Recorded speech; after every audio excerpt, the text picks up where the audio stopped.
Hey, great, great Thursday evening. It is a quiet evening in the city of Brownsville, and we are exactly at 9 o'clock. And let's see,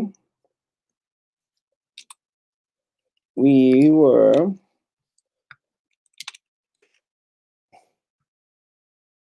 It is 9 o'clock on the dot. We're waiting to see if anyone was coming on to be with us tonight. Pero it might be a solo night.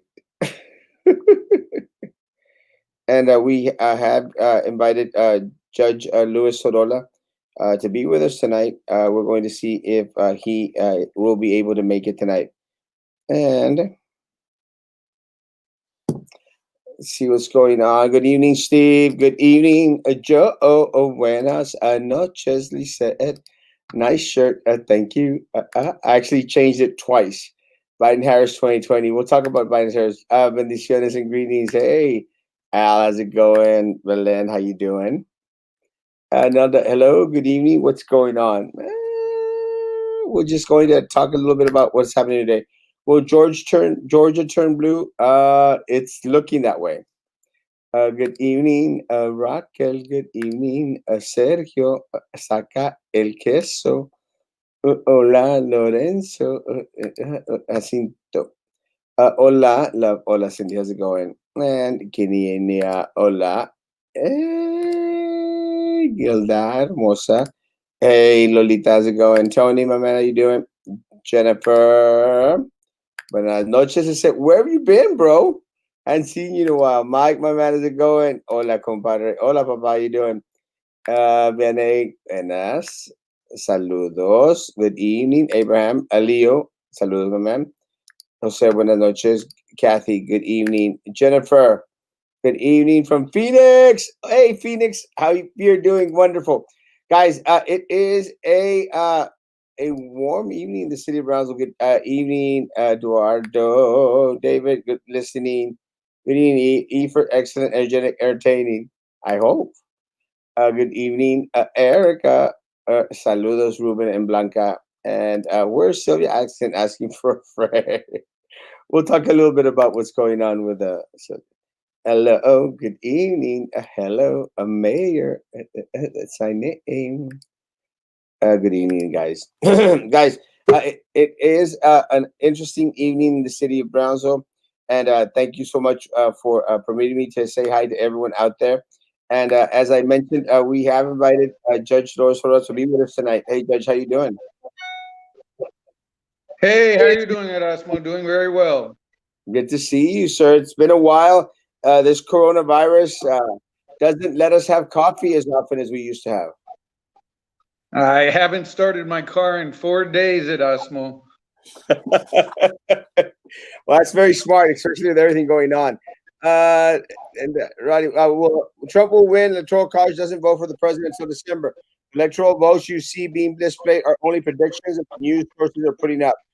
Uh, we'll see. Buenas noches, Theo. Buenas noches, Papa. Good to see you. Hello, Jude. Judge. Hey, Judge, Fernando. Hey, It's kind of funny, but I thought he was mimicking my ringtone. Is hey, Jude. It's hello, Judge. Good evening, Ms. Cheese. Who's going to win the presidency? As of right now, it looks like Joe Biden will be our next president. Salud. Have you been following the presidential race, Judge? yeah, I stayed up election night, but then with the uh, with the all that's going on in the long term counting, I want to wait till somebody is called the winner, and then I'll turn the TV back onto the news and then decide what happened. You hear a lot of the same thing. We're still counting. We're still counting. So I'll turn it back on when they're done counting. It's a mess, and I think President Trump actually went out there today and gave a press conference without taking actually any questions from the press. and basically stated that they were ready to start filing lawsuits all over the place. I think some of the key states, especially Georgia, Nevada, Minnesota, if I'm not mistaken. So we're expecting a lot of lawsuits, Judge. Well, I mean, we're not even done yet. The votes are not in.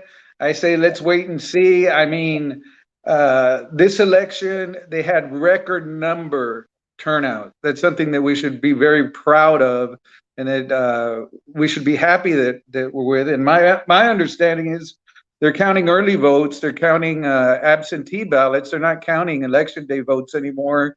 And I'm glad we had 3 weeks of early voting, uh, and I think it's something that we need to trend to in this country to get more people out to vote. My understanding is we had 60% turnout in Cameron County, which is unheard of, which is awesome. We need to get up to about 80%, 90% voter participation. So that's one good thing that's come out of this election is the number of people that participated. Very, very good. It is a very, very high. I think one of the things that was even more impressive was the number of Republicans that were actually coming out to vote. I mean, and I say that because I think that all of the counties here in the all the counties here in the Rio Grande Valley, they had an upturn in regards to the Republican count, greater percentage that they had ever experienced. I mean, we still stayed blue, but I mean, they did come out in droves to vote for the red party, sir. Yes, yes. And speaking of that, I'm sorry to see what happened in the 13th Court of Appeals race. That was kind of sad to see that the red zone in Corpus Christi took over the 13th Court of Appeals. That was a shocker and a little bit of a disappointment. Well, it actually was. Actually, Judge Ada is a good friend of ours, I would say. And I actually took it for granted that her race, and I didn't even check up on it. Yeah, I was a little bit more preoccupied with historical numbers. yeah. It shocked me, and I was surprised. But yeah, and it wasn't till today, this morning, that a friend of mine, let me know. He goes, "Well, you know that Judge Ada lost," and I said, "What?" And I hadn't even bothered to her count. I thought, Judge Ada had it in the bag. I mean, I had absolutely no doubt that she was going to take it. And I was feeling the same way. I felt the same way about Judge Migdalia Lopez. I thought they were safe, and they were safe in Cameron County and Hidalgo County, but apparently Nueces County went Republican on them and had enough to pull them away. And sadly to say, the big Republican turnout in Cameron County and Hidalgo County probably took away from their race here and their supporters here. But without the palenque, you had the option you have the option to choose. You don't have to vote one party, so you could bubble in the Democrat when it came to that option. But it was shocking. It was shocking. That actually shocked me more than my great loss. And I was just amazed. I mean, not that I expected to lose. I mean, I was so shocked with my numbers, but with the numbers that came out. But again, I think more than anything, a lot of individuals need to understand that there was this great, incumbent disdain that I think affected anyone that had that was actually currently serving on the board, and anyone that had served on the board before. I can respect that. Again, as the running for office, Judge, is not easy. Oh, yeah. I'm with you, Erasmo. I mean, my numbers surprised me. So, but that's what the voters want, and I'm fine with that. Yeah, We live to fight another day. Amen, brother. And it's funny because I made mention to some friends. I said, and I mentioned on the show, and then of course it got on the blogs, of course. But I made mention, I'm going to be okay, and I appreciated all the calls and messages and everything. I know I'm going to be okay, and I tell people, thank you, but I'm okay. And my question is, will the district be okay? But that's a topic for another day. But we're about to find out in regards to that. I will say that the numbers in regards to coronavirus, something that you were alluding to in regards to not starting your car in the past 4 days, the numbers have stayed somewhat steady. We still had 30 positives come out today in Cameron County, and we had, if I'm not mistaken, 2 deaths. We did see at Cuates, students already falling prey. A lot of our students at Cuates Middle School in Los Fresnos, have come out positive. And again, there's a lot of positives coming out here on campus already at our schools, and that's not going to stop. We're not going to stop it, and it's going to increase in regards to sending more individuals onto campus. We learned today that the Glass Palace was hit with coronavirus, and they have everyone out there that is part of the cabinet, superintendent's cabinet, go get tested for coronavirus. Again, it respects no one. Doesn't respect age. Doesn't respect socioeconomic status. If you're not being careful, if you're not protecting yourself, if you're not staying away from individuals, you're going to get it. It's just a given. I'm afraid you're right. There's not a whole lot that can be done other than to take your precautions and try and stay away from the big crowds as much as possible. 100%. And again, I'm going to say this again, guys, and I'm being very, very sincere to everyone out there that knows that my prayers are for the Garcia family. Garcia family, has one of their loved ones fighting coronavirus.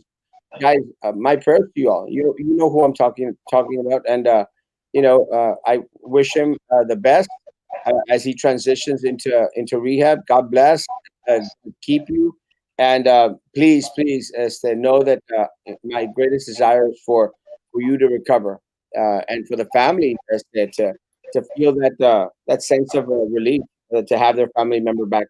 It's something that's very, very horrible. I've lost family members to coronavirus, and it's not a good thing. And so again, prayers to everyone out there that is fighting someone out there. Judge, one of the questions that's being asked, and one of the things that has happened this week, and I'm glad that you're here because you are the expert in regards to court cases. We recently found out that Dr. Shirley Atkinson, you know um, was found guilty of 8 counts, dealing with bribery. And a lot of individuals had a lot of the questions, and maybe you could share some insight in regards to it. A lot of the questions, well, the first question that was asked, why do we have to wait till February, Judge? Because the pre-sentencing is in January, the sentencing is February the 9th. Why do we have to wait till February 9th? Well, and that's why I reached out to you, Erasmo, is to kind of explain the federal system. This is not the state system. The federal sentencing guidelines are a whole different animal. And the judge, the trial judge, in every federal case, orders the preparation of a federal pre-sentence report.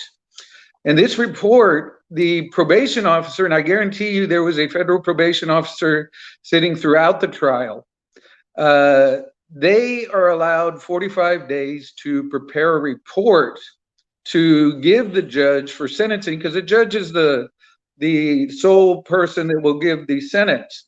And the probation officer has a worksheet to fill in. It's a federal sentencing guideline worksheet. And this is a 12-page questionnaire that goes over the defendants. It starts with their identity, their charges, any co-defendants, related cases, plea agreements, the conduct, victim impact, acceptance of responsibility, criminal history, any pending charges out there, whether they've ever been on any type of supervised release, probation, offender characteristics, parent, siblings, marital status, children, physical condition, health condition, mental health condition, emotional condition, substance abuse, the different alcohol, heroin, barbiturates, hallucinogens, education, vocational skills, scholastic history, military record,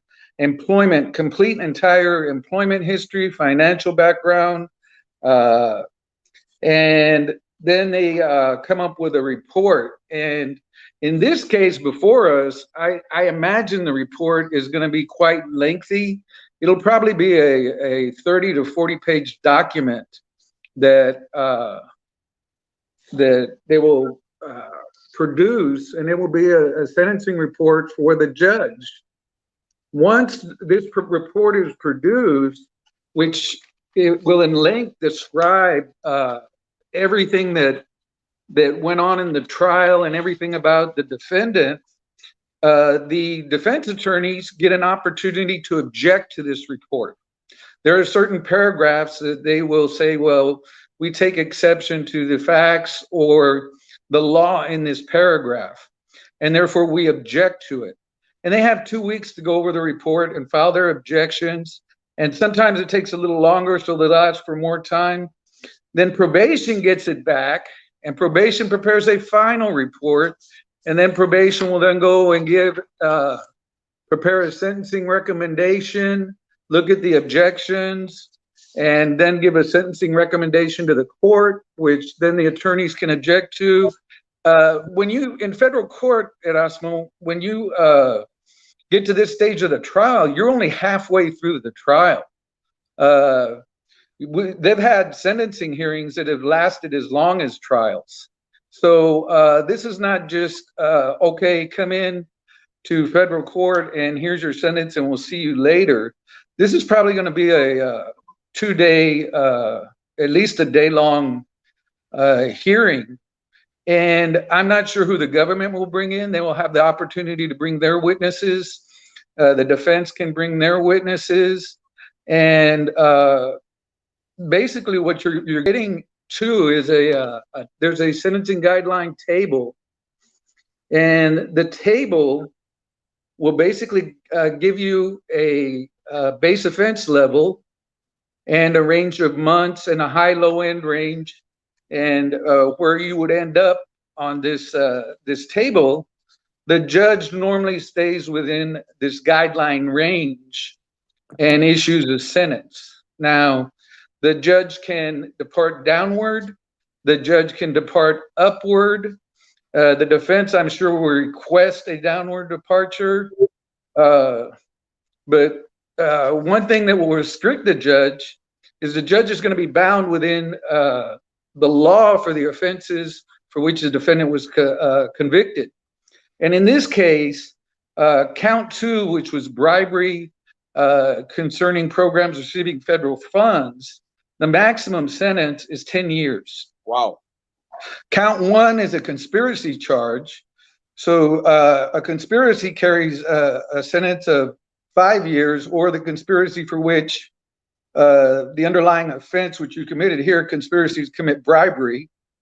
But the other counts 3 to 8 were state law bribery charges. And under the state law bribery charges, the maximum sentence there is 5 years. Now you say, well, if we run them all out, do count 1, 2, 3, we get to 45 years. Well, not in the federal system. Count 3 and 8 are all the same state law bribery charges. What the guidelines look to is not the specific charge, but the harm done.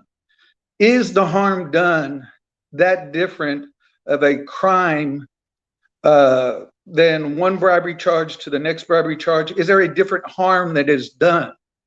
And then if they find that there's a different harm, what they do is they group those charges. And instead of coming out to saying, okay, we're going to do 5 times 5, which is 25 years. No, they say they under this grouping, we will increase to a certain level and add more points to the base offense level, and come up with a recommended guideline range of imprisonment that the judge will have. And the judge has this recommendation. And the only restrictions to the judge really are that he stay within the range of punishment for that offense. So in this case, he's got to stay within 10 years, because 10 years is the maximum that on the maximum count. So I don't see a sentence of over 10 years. So for 3 to 5, for charges 3 to 8, you're saying 10 years, or a total of 10 years? No, I'm talking a total of 10 years, because I'm looking at count 2, and count 2 carries a possible sentence of up to 2 years. A 5? I think we can see here. I don't know how to, but so I just don't see a sentence of over 10 years coming. On the internet, what's really neat is you can Google sentencing guideline calculator. And in this case, I Googled it and punched around, played around with a few numbers.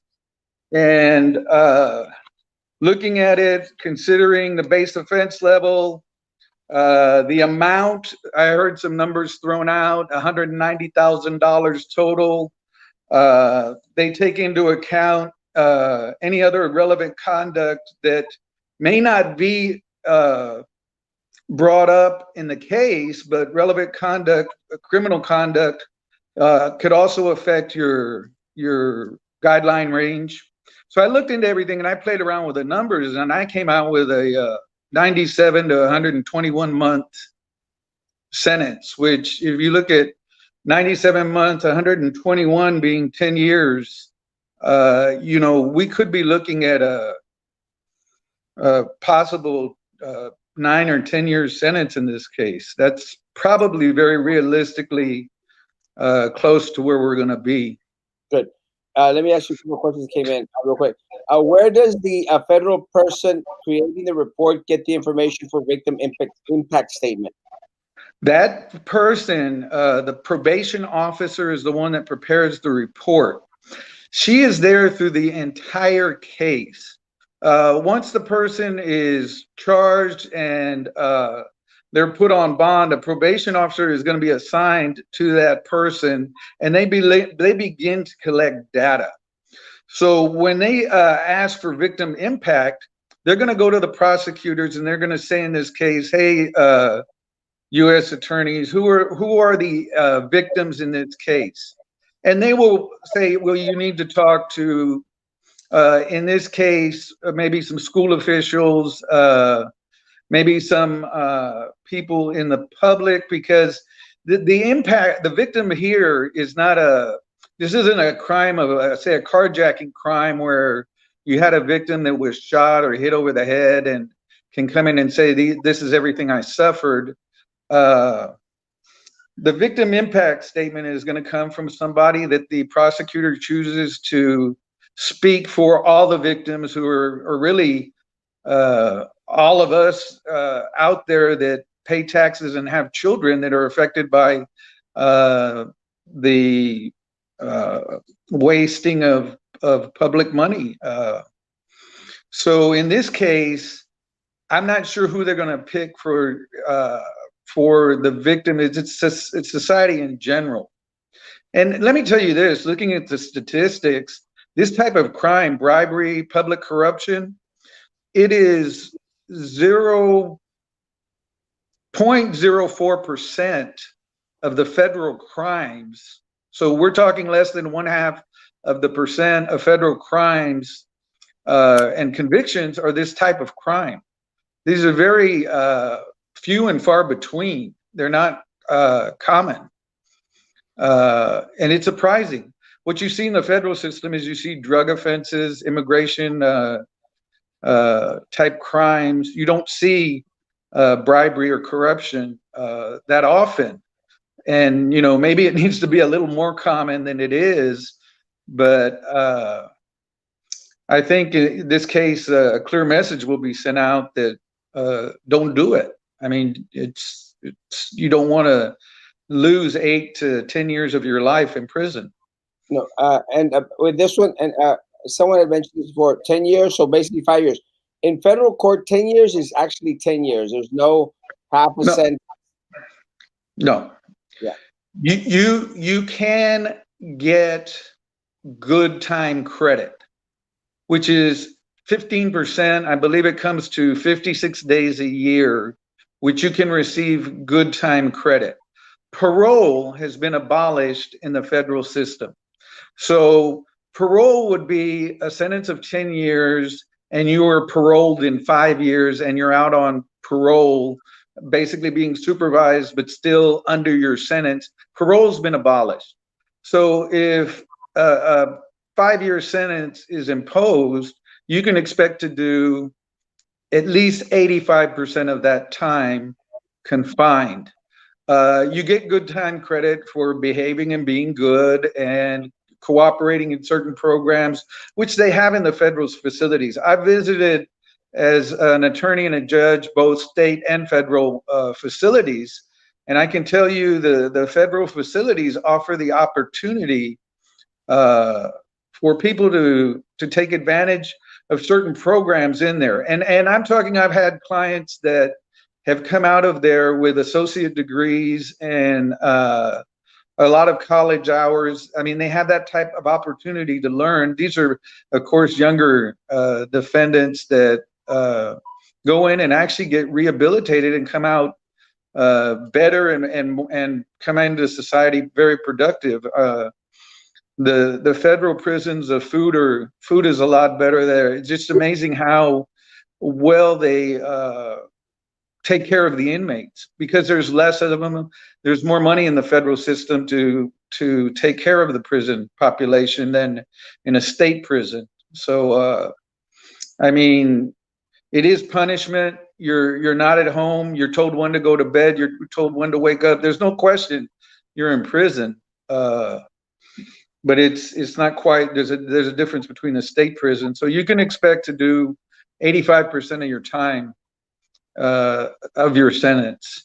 Then the judge will impose a term of supervised release, which you would consider probation. So after your term of imprisonment, then you're looking at, in this case, as much as 3 years of supervised release. So that'll be 3 years of probation, basically, after imprisonment. So And then in this case, go ahead. Why was she not charged with organized crime? Will others be charged with? Will the others be charged with it?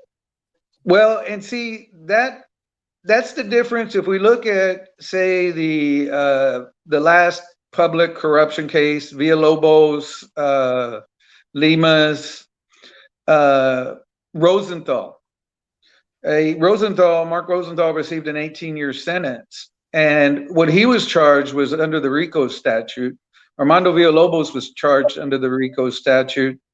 In this particular case, the U.S. attorneys did not, I think they could have easily charged under the RICO statute, racketeering and corruption, but they chose not to.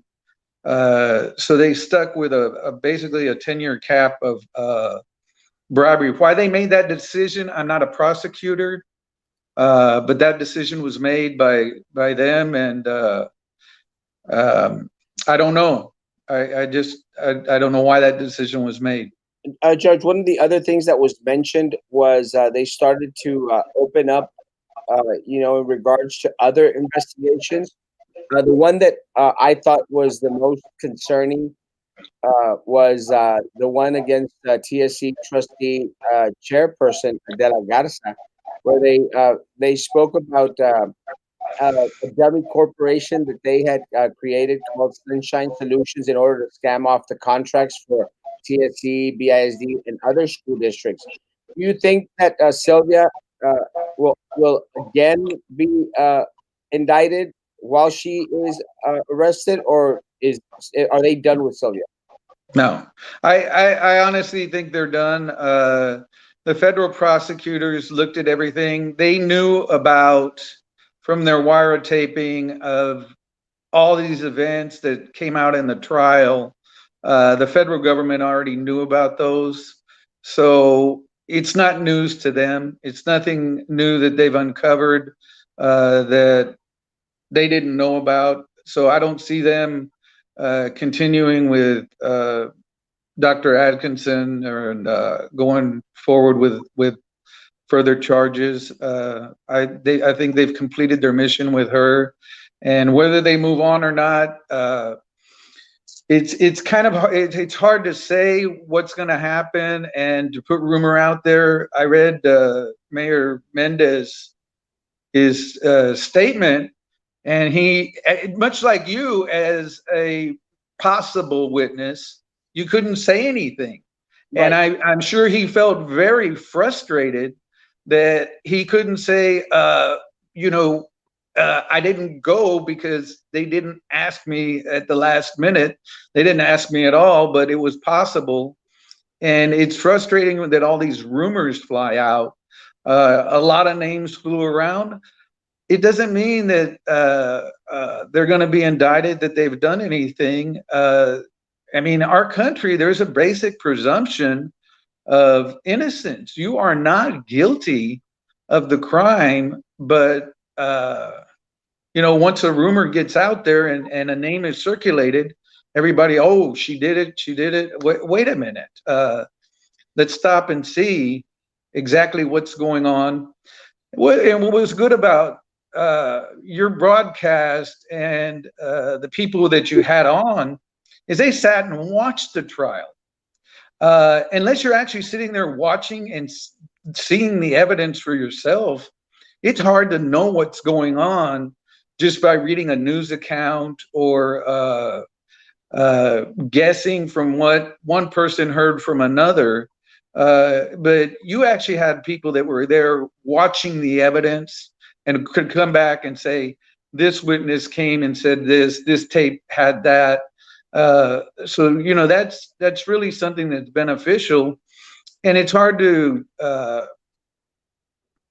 determine the outcome without watching the whole trial. I mean, as a judge, I've sat there and it's different from what you're hearing in the media and what's going on in the courtroom, because I'm sitting there in the courtroom watching what's going on, and it's not the same thing. And you kind of want to say, hey, stop, wait a minute, but you can't. And No, and I understand Mayor Mendez's frustration. I felt the same. There's a lot of things that we were instructed not to say while this was going on.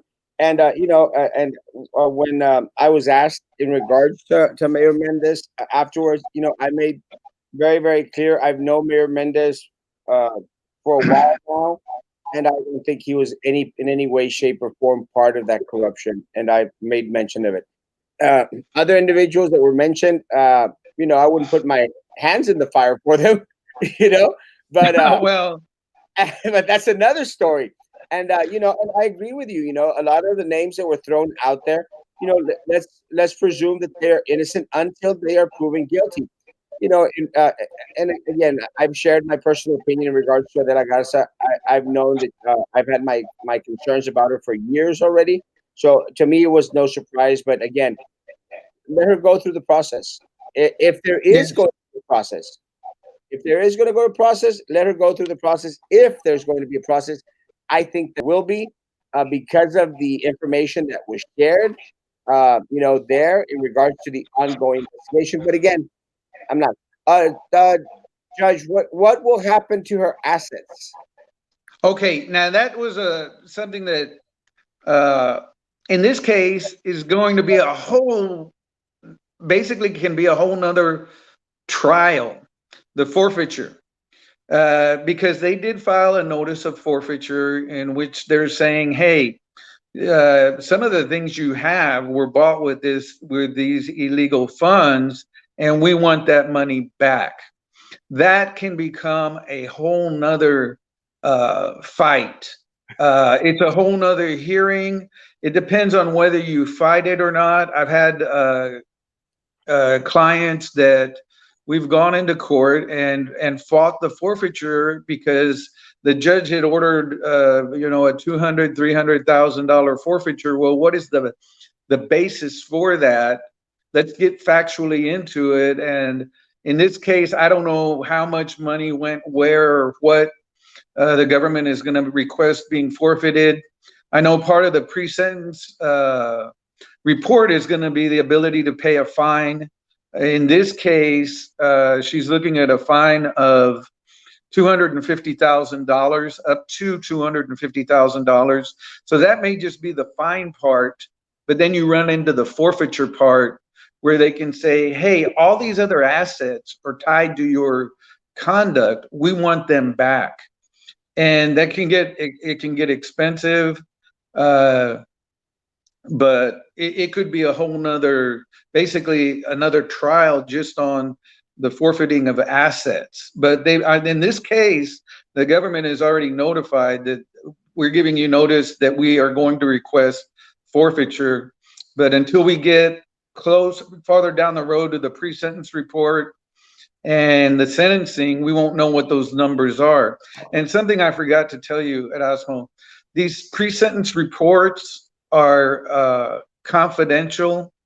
They are kept highly secret. They're given to the attorney. They're not even given to the defendant. The defense attorney gets it. The prosecuting attorney gets it. The judge gets it. The probation officer gets it. And that's basically it. And I guard these things. The sample pre-sentence report that I printed out was one that was on the internet, but these are kept under seal. And in my office, once I'm done with them, I scan them and shred them and get rid of them. I don't give my client a copy of their pre-sentence report because it's not to be shared with the public. So the actual report we won't get to see. What happens with the sentencing and things about the report will come out at sentencing, at the sentencing hearing. We'll get to hear about them, but we won't get to read the report. Okay. The other question was, they did mention a $2 million fine. No, it's up to plus a $250,000 fine. That's on count 1, 2, and 3. So you don't add them up. It's a $250,000 fine. I thought in the thing I thought I read on the first time $2 million. Let me see. Can you? Yeah, I see it. So each one of the counts is a $250,000 fine, but they don't add them up. It's much like the sentence. It's not going to be a 45-year sentence. The federal government just doesn't do that when they calculate. Got it. But I mean, a $250,000 fine is still got to sting a little bit. It would hurt me. I mean, I'm not John Chambers that can pay $250,000 for services record. What? Neither am I. Did you see that expenditure, sir? Yes, I saw that, and I mean, it was an expenditure on credit, so I don't know how. I don't know. I know that I've never seen that. I've never seen in a local Cameron County race, in any race, that type of number on an expenditure report. So I don't know. Sylvia Atkinson posted that she will take additional steps. Do you think she will appeal the verdict? I mean, she's definitely entitled to appeal. It wouldn't surprise me if there's an appeal. I can tell you that if there are grounds for appeal, and she has 2 excellent attorneys, Dale Robertson and Noe Garza. I've known them my whole career, and if there are grounds for an appeal, they'll do it, and they could ask the judge for a bond and that she remain free on bond pending appeal, which could take years, but I don't see in this case the judge, once the sentence is going to come down in this case, I don't see her remaining out on an appeal bond. The federal government has what they do call voluntary surrender. The defendant will receive a certified letter from the Bureau of Prisons, and that letter will say, you will report to this facility on this by this date by this time. And it's called, and I'm sure they're going to ask for voluntary surrender. I can tell you, right now with COVID, it has affected the earlier release of inmates. It has affected bonds. I've seen bonds in federal cases now that judges would normally not give pre-COVID, but the federal facilities and even our facilities here in Cameron County are not hospitals. The jail facilities are not equipped for all these sick inmates. So, 100%. And I agree with Alex. I am getting more handsome every day, and my age is going backwards. It's true. And I ask myself the same question, Alex. How in the hell am I still single? I ask myself the same question every day. How in the hell? Will sentencing be open to the public? I'm thinking yes. Is that correct? yes. They'll have it open depending on Corona. I mean, I wasn't expecting the trial to be open to the public. I thought it was going to be a Zoom access type code thing, but I think unless we see the spike in Corona and the court becoming secure again, because this is the first trial since March in federal court. They haven't had public trials, but yeah, it's open to the public. Anybody can go and watch. Let me ask you, Judge, one of the questions that was asked, do you think that, or does it even happen in federal court, that individuals that are awaiting sentencing are placed under an ankle bracelet of sorts? Oh yeah, all the time. I mean, all the time, and they have to report. They report and get drug tested. It depends on the defendant. I don't know that Dr. Atkinson, if she has a bracelet on or not, or she might. But then again, it comes down to whether she's a flight risk. It's a decision made by pretrial release and the judge, and obviously they don't seem to be concerned about her running away or the ability to get her. It's been my experience that you can run and you can hide, but they're going to get you sometime sooner or later. Yeah, I mean, I don't see it. Hey, Jonathan, it's good to see you, my man. I don't see that. I don't see that she's a flight risk at all. I think, but I was wondering about the ankle bracelet. What would be the least she could serve? Do we know? I mean, the judge. I mean, he could depart downward, and he could say, I'm not going to give you any time if he wants to. I mean, it's not going to happen. I mean, I just don't see it happening. Depending on how her pre-sentence report develops, there are some ways to lower the sentence. And let me tell you, in Judge Lemus's case, he testified against several. He testified against Armando Villalobos. He testified in the Mark Rosenthal trial. He got a lot of goodie points for doing that. So he was able to get a rather lenient sentence, and he did give a lot of names, and there were a lot of pleas of guilty that resulted from his helping the government. So I mean, there are ways to lower it, but still, there's going to be some time involved here. I don't see any other way. There's going to be time involved. So do you know if the Fajita Bandit was a state charge or a federal charge? The Fajita Bandit, the one that I know, the Cameron County Fajita Bandit, was a state charge. That was in state district court. And that was on a cold plea to the court.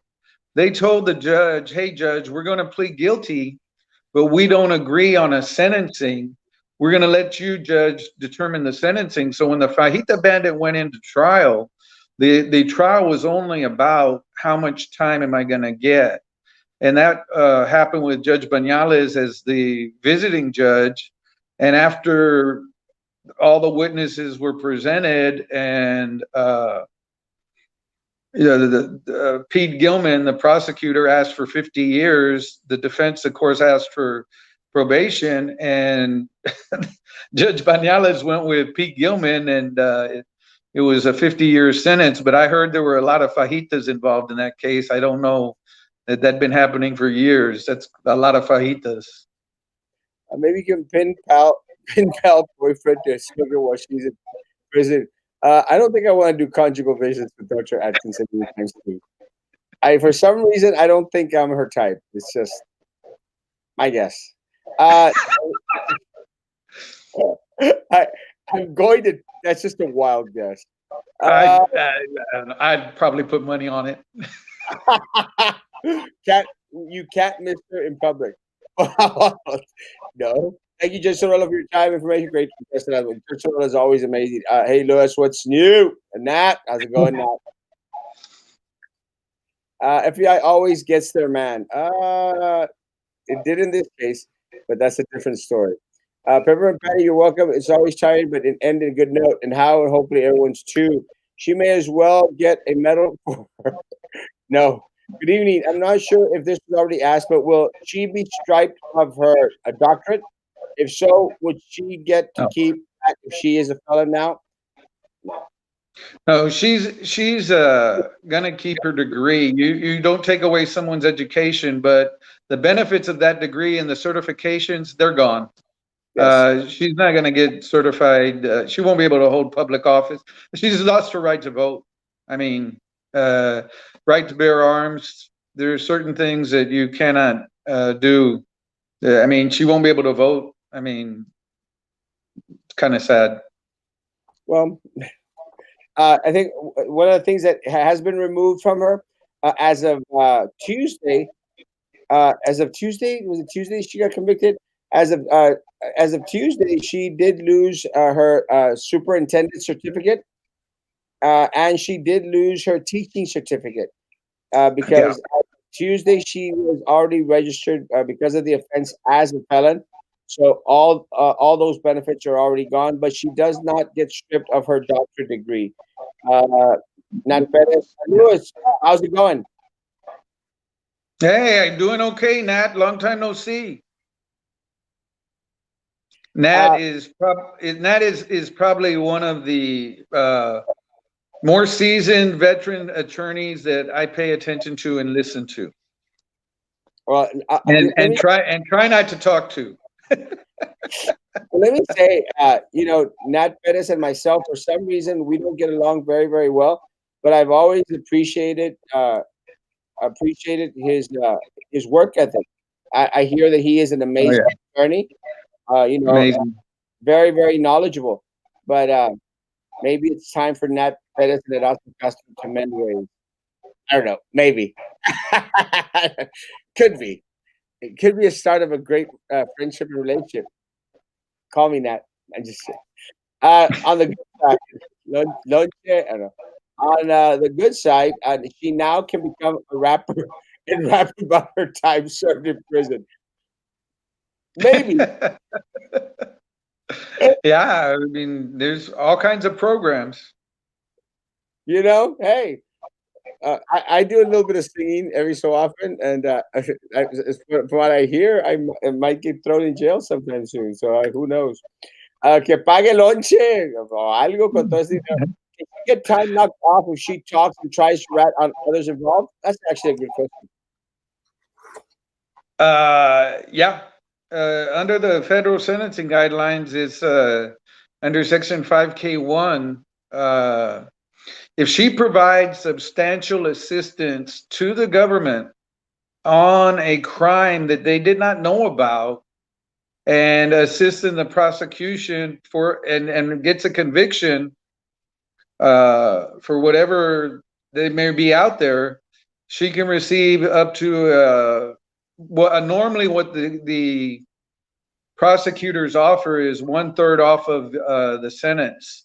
Wow. So the opportunity to provide substantial assistance to the government in another prosecution, and it may be a prosecution that comes out of the information in this case where a defendant doesn't want to take a plea and they're going to go to trial, and she could testify.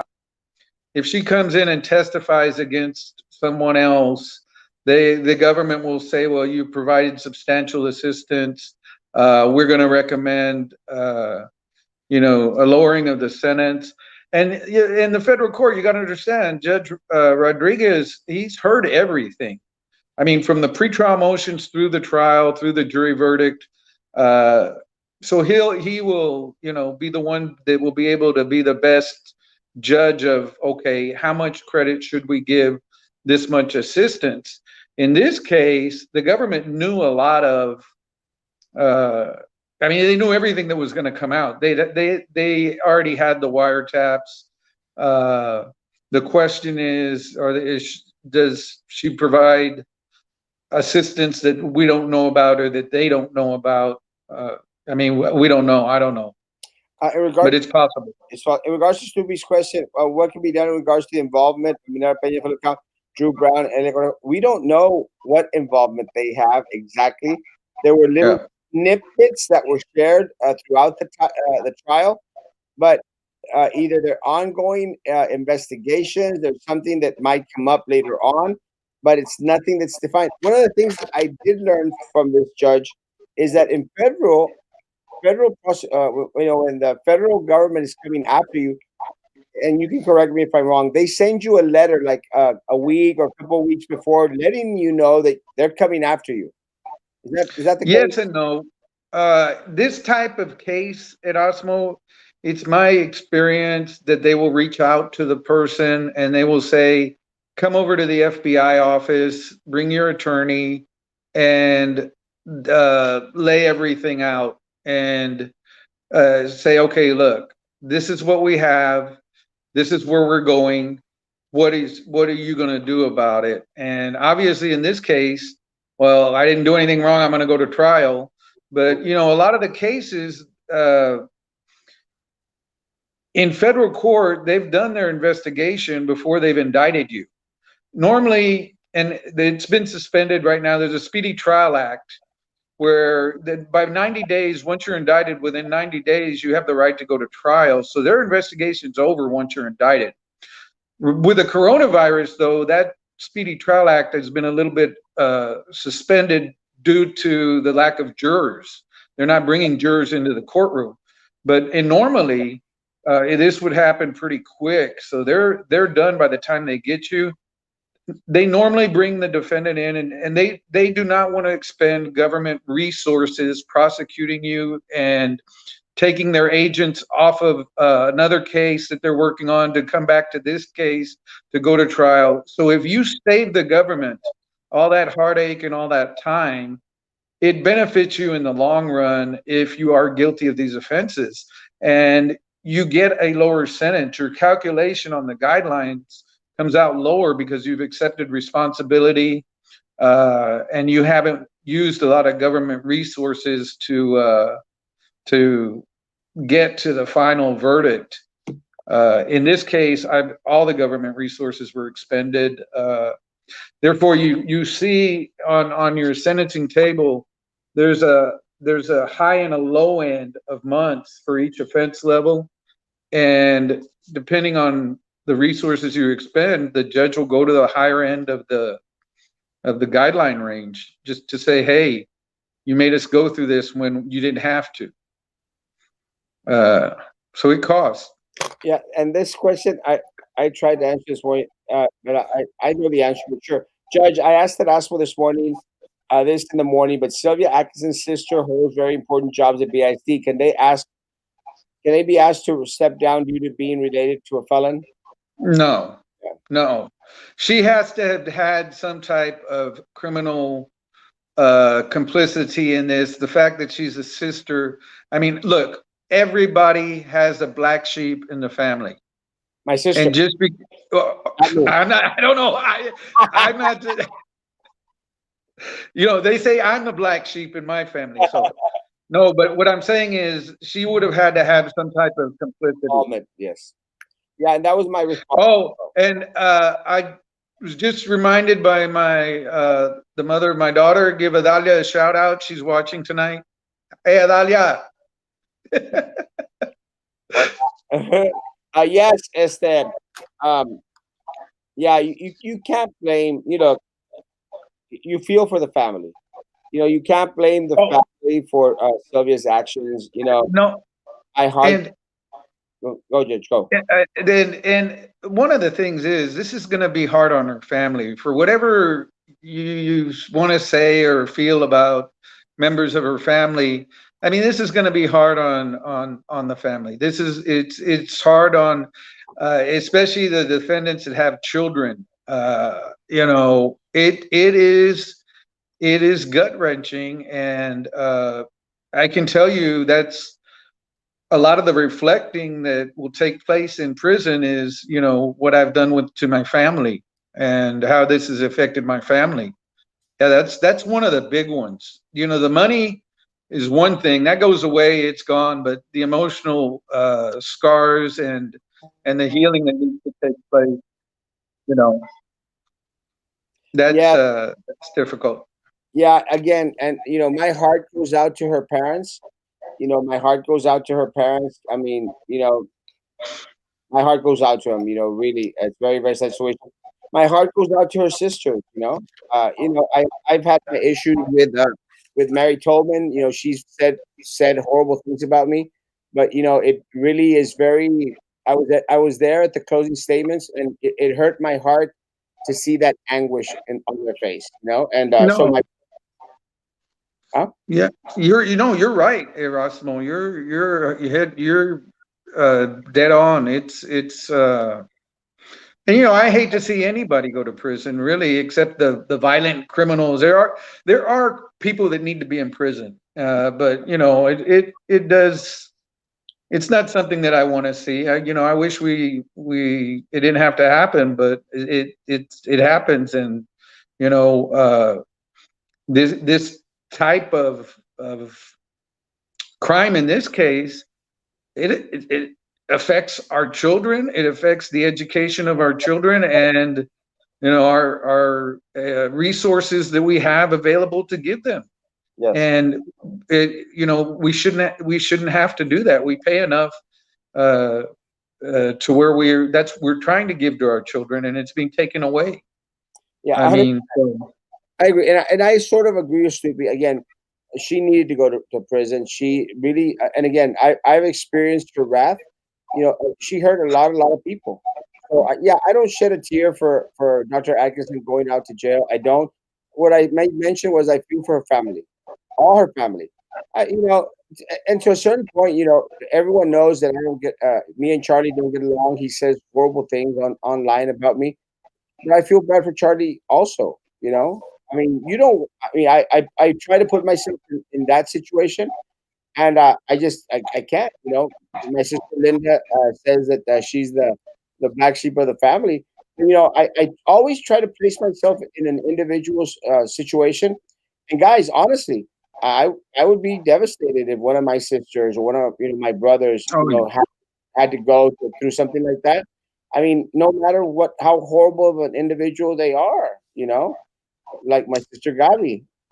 And, Just Gabi's great, and the but no one and wants the to. thing is, you'll be there to support them. You're Yes, you're going to forgive and support, and I mean, what happened. She'll be punished, but the family is going to go through it also. yes, and my heart goes out to the family. I mean, even as crazy as it may sound, maybe even Charlie. Charlie. My heart goes out to y'all. I mean, take it any way you want it, but I would never like to be in that situation. So my No, prayers, all the family, because of the situation. And but Sylvia needed to go to jail. I know she came after me with threats, with accusations, and a lot of other things. So she needed to go to jail. But again, to all of the other sisters, brothers, and parents, God, my heart goes out to you. Uh, Dalia, Tony is saying Dalia. Hey, Adalia. Well, maybe I feel bad for her mother and father, but her siblings, Charlie, Matoma, and said, I was glad he took jobs, even though they were just handed to them by Sylvia and not earned. Yes, I agree. But with that said, the heart hurts. The heart hurts. I understand exactly what you're saying. Is she married with kids? No. But but I don't want to impact anything because neither am I. So not a bad thing, folks. She stole money from the show. We already said this one. Let me see if we got any other questions. I'm with Kat. Those jobs that her family members have could have gone to more qualified people, 100%. But she has to pay. They all have to pay. And she also insanely manipulator and a narcissist. She manipulated many people and affected the livelihoods of many and took away opportunities for other students. Yes, Snoopy, you're right. She did think about her family and the pain she would inflict. But nobody does. No one does. And just I think that a lot of someone that goes kill someone, doesn't know that their family are the ones that are going to have to live with that crime. Yeah. Their own family. Their own family when the individual gets taken in jail. It's kind of a weird there. Okay. How long has she been in this line of business? Just kidding. How long has she worked as a consultant? At least till 2014 is what the government claimed. But we know it's farther back than that. Some people are just crap. Always will be. Can't feel sorry for her or anyone that was complicit with her actions. Yes. And that's we are being way too kind. I don't feel bad for her or her family. She has hurt too many people. She cares for no one but herself. She deserves everything she gets. Let me say, Kim, she came after me with false accusations. She tried to destroy my life. Literally, she tried to accuse me of horrible, horrible things. And her brother and her sister, not so much, but her brother also accuses me of certain things. So I understand what you're saying. But my heart goes out to her parents. I don't think her parents had anything to do with it. And you got to have a heart for individuals. Sorry, but yeah, you're right. Even though it is nowhere stipulated as a healing process to our district community. Atkinson family should step down. Yes, thank you very much. I feel like I'm being made to look like a no. I'm not saying that. Saying I'll go to this, but no, I'm not saying that, Snoopy. Trust me. No one can feel that sentiment more than myself. And I don't know what your situation was with Dr. Atkinson. Again, she accused me of horrible things, of having sex with a student in a car, of cocoreando with a student. She did everything she could to destroy my reputation, my life. But again, God is in control. God is in control, and ultimately, God is going to have the last word. I'm not trying to make you look bad. I understand exactly what you're saying. Blue collar crime shirt people too. It was a choice. All choices have consequences. However, no one wants the family to suffer. No one. Good evening, Erasmo and Judge. God bless America. Preach. The whole world is better placed without Sylvia Atkinson. My understanding is the movie was never made. I looked for the movie on the internet. I never saw. I couldn't find the movie at Osmo. Which one? The The whole, whole. this movie that was made, or supposedly made, that won Indie awards. I can't find it. Me either. I tried. Judge, why would you think they kept calling her a consultant? I know you said her lawyers are great, but that seems weak to use with all the evidence. Well, here's the thing. She's presented with the evidence. She either is going to agree with it or not. In this case, she didn't agree with her doing anything wrong, and I'm sure her lawyers confronted her with that and said, "Look, this is your decision. What do you want to do?" And she decided to go to trial. But I'm sure that they tried to do some. I mean, they gave her options. There's no two ways. I know both those lawyers very well, and she went into this fully knowing her options and chose door number C, which was go to trial. And so, the consequences for that will come. You're welcome. Uh, Yeah. you know, let me tell you guys. I saw both uh, Dale Robertson and Noe Garza. In their closing arguments, and a fight a little bit here and there. They did a great job, guys. They did a great job. And again, look, guys, Dale is not a fan of Erasmo Castro for some reason, but I think both of them did a great, great, amazing job. Look, guys, they had a hard client to represent. A hard client to represent. She is very set in her ways, very bullheaded. So, I mean, the buffets are going to go broke now without her. Don't worry. I think Minerva Peña has a lot of time on her hands now on, so she'll probably eat for them both. She'll make up for their losses. And not too bad for her. If I was a judge, I would throw the book at her. Speaking of book, Erasmo, write the book. I am going to start writing my book. This actually, I'm going to start in November during that Thanksgiving holiday. I'm going to start to set the outline and start to do the writing. I am writing a book. But well, I'm becoming unsuccessful in politics. I might as well start shifting gears to something different. Look at the black market. The movie is there. Major credit card needed. No, buenas noches, tío. Love you, papa. And she wanted you out. That's why she went after you. You were not a yes man. I was not. I heard Charlie Atkinson going to write a book too, but all caps. And I'm starting to pick up a trend. What did you do to all those people for them to not like you? No. Look, Erasmo Castro is not always the greatest person to like for some people.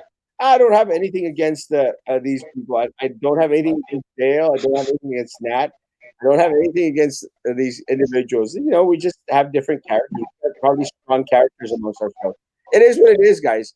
Como decían, no somos monedita de oro. Erasmo, hire me to type the book for you. Vente. Apples and oranges, that was a good one, dude. Love the caps lock, but Hollywood calling this was made for TV.